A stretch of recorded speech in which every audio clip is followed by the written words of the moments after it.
नमस्कार, मी पल्लवी. आमच्या कॉलनीमध्ये गणपती बाप्पा गणपती बाप्पासाठी प्रसाद म्हणून काहीतरी जेवायला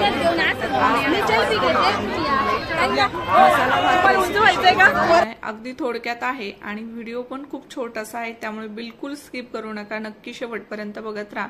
आणि तुमच्या इकडे गणपती विसर्जन कसं करतात, जेवायला बनवतात की नाही ते नक्की कमेंटमध्ये कळवा आणि व्हिडिओ शेवटपर्यंत बघत राहा. तर थोडक्यात असा मसाला भात रेसिपी तुम्हाला शेअर करणार आहे. तर ह्या सर्व ज्या लेडीज दिसतात त्या आहेत आमच्या कॉलनीमधल्या. तर स्वयंपाकाची तयारी चालू होती आणि इकडे एक ताई भाजीला फोडणी देत होत्या. भाजी बनवून झालती, पुऱ्यांची सुद्धा तयारी झालेली होती, पुऱ्या लाटत होत्या लेडीज. आणि मी मात्र व्हिडिओ घ्यायलाच होते बरं का. आता मी तुम्ही म्हणत असाल मी कुठेच दिसत नाही, तर मी कशी दिसणार, कारण मी व्हिडिओ घेत होते. तर इकडे आता बटाट्याची भाजी बनवून झालेली आहे, मस्त अशी खूप छान भाजी तयार झालती. तिकडे भाजीला फोडणी देत होत्या काही लेडीज आणि इकडे पुऱ्या लाटायला बसून काही जणी तळत सुद्धा होत्या. असं कंबाईन मध्ये स्वयंपाक बनवला की त्या स्वयंपाकाला चव तर येतेच आणि खूप भारी वाटतं. पण माझ्याकडून जास्त वेळ देण्यात आला नव्हता, कारण मला घरचं सुद्धा बरंच काम होतं. पण खरंच कॉलनीतल्या लेडीजना खूप भारी असं मॅनेजमेंट केलं आणि खूप चांगल्या प्रकारे स्वयंपाक बनवला होता. आणि इकडे गणपती बाप्पाचं विसर्जनाच्या अगोदर एक पूजा केली जाते, ती पूजा सुद्धा करून घेतली. आता इकडे मसाला भाताची तयारी झालेली होती चालू. अगोदर काही फोडणी झालती, ती माझ्याकडून शूट करण्यात आली नव्हती. तर फोडणीमध्ये काय काय टाकलं तुम्हाला सांगते. जिऱ्या मोहऱ्याची धमक फोडणी द्यायची, भरपूर सारा कांदा घालायचा. कांदा सॉफ्ट पडला की हिरव्या मिरच्या, खडे मसाले सुद्धा टाकायचे आहेत. खडे मसाल्यांमध्ये दालचिनी आली, लवंगा, मिरे, मोठी विलायची, तेजपत्ता, हे भरपूर खडे मसाले असले की पुलाव बघा किती भारी सुगंध येतो. सगळ्या कॉलनीमध्ये सुगंध पसरला होता. मसाला भात जरी असेल तर तुम्ही हे खडे मसाले टाकू शकता. आता हा होता पुलाव. मला अगोदर वाटलं मसाला भातच बनवायचा, पण पुलाव होता, कारण पुलाव म्हटलं की त्यामध्ये गोबी आला, बटाटा आला, टोमॅटो आला. तर हे सगळं चिरून त्यांनी टाकलेलं होतं. फ्लावर होता, तो फ्लावर सुद्धा छान कट करून स्वच्छ भाज्या धुवून घेतल्या होत्या. असेल तुमच्याकडे कढीपत्ता तर भरपूर कढीपत्ता टाकायचा आणि मस्त अशी फोडणी देऊन घ्यायची आहे पुलावाला. आता फोडणी छान परतून झाली की त्यामध्ये थोडंसं तुम्ही दही टाकलं तरीही चालतं. एवढा जास्त पुलाव असेल भरपूर, तर हा 5 किलोचा पुलाव होता, तर त्यामध्ये पावशर दही घातलं होतं. असेल तुमच्याकडे अर्धा किलो, तर अर्धा किलो जरी दही टाकलं तरीही पुलाव खूप छान होतं. काही लिंब सुद्धा पिळले होते, कारण दही कमी होतं म्हणून त्यांनी लिंब सुद्धा टाकले होते पिळून 2-3.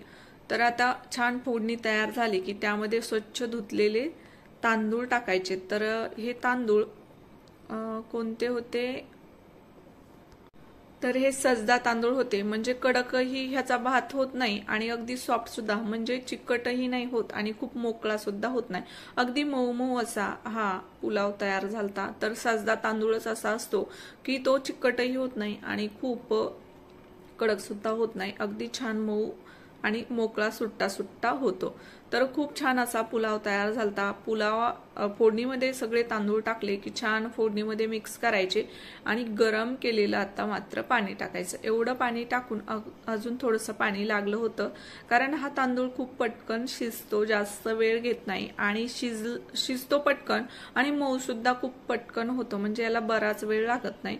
हा शिजायला खूप चांगल्या प्रकारे पटकन झटपट तयार होतो आणि कार्यक्रम वगैरे असतील तर हा तांदूळ वापरायला खूप योग्य आहे.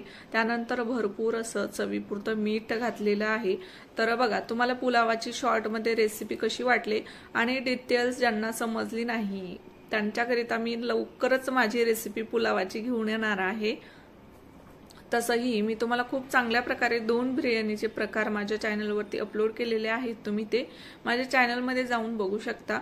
तर इकडे आता पुलावाची फोडणी खूप छान उकळी घेतली होती आणि आता त्यावरती झाकण ठेवलं होतं. अर्धवट झाकण ठेवायचं, म्हणजे कसं आहे एखाद्या वेळेस पुलावाचं जे पाणी आहे ते वरती यायला लागतं, म्हणून तांदूळाचं जे पाणी आहे ते आटत आल्यानंतर पूर्ण झाकण ठेवायचं आणि मस्त असा पुलाव शिजून घ्यायचा.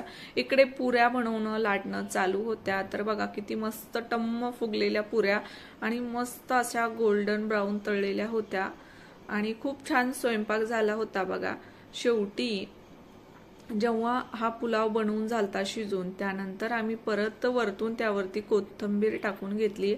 तर मी जास्त स्वयंपाकाला मदत करण्यात आली नाही माझी, फक्त माझ्याकडून थोडासा व्हिडिओ घेण्यात आला आणि जास्त मदत झाली नाही. मला त्याचंच थोडंसं वेगळं वाटतंय, पण पुढच्या वर्षी मी नक्की खूप जास्त प्रमाणे मदत करणार आहे. आणि स्वयंपाक बनवून झाल्यानंतर बराच वेळ झालता, रात्री जेवायला आम्हाला 8:30-9 वाजले होते. तर मी फक्त शेवटी जेवायला आलते, करू लागायला जास्त वेळ नव्हते, कारण त्यांचं श्रेय आपण कसं घ्यावं हे मला नको वाटतं. त्यामुळे जे खरं आहे ते मी सांगितलं. जेवायला आलते तर खूप चांगल्या प्रकारे स्वयंपाक बनवला होता सर्वजणींनी, आणि त्यांचे सुद्धा मनापासून खूप खूप आभार आहेत की त्यांनी खूप मेहनत केली, खूप चांगल्या प्रकारे जेवायला बनवलं होतं.